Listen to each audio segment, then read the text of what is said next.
Look at your neighbor and say, neighbor, it's time to seize the moment. Oh yeah, it's time to seize the moment.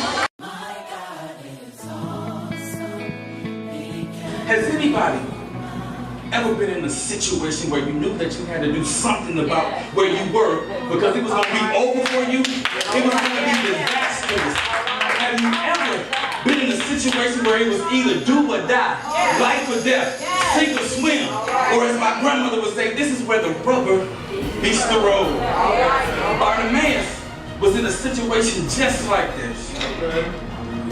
He knew that he had to do something different. He knew that he had to be about his Father's business, and he had to do something out of the ordinary to get Jesus' attention. He knew that this encounter was his one shot, and he wasn't going to let anybody stop him from his desire to be healed. He wasn't going to let anybody stop him from his dream to see.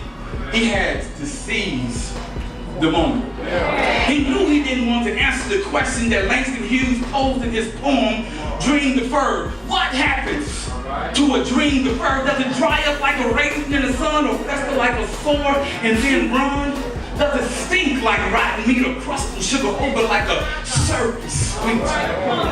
Maybe it just sags like a heavy load, or does it explode? Bartimaeus, as we will learn, will not be able to answer the question to that. But somebody in here like me knows what it feels like to be out of the will of God.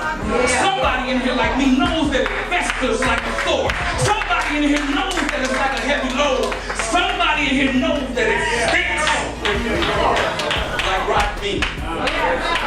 But Bartimaeus will not let his dream, his final shot to be healed, delivered, and set free, pass him by. He seized the moment. I came here tonight to let somebody know you gotta seize the moment.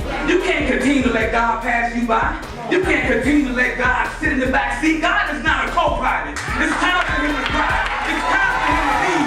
It's time for him to have preeminence in your life. Hallelujah. Hallelujah. It's time for you to surrender. It's time to stop playing church.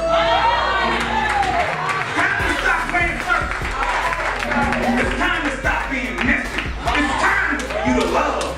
It's time for you to be delivered from your past. It's time to seize the moment.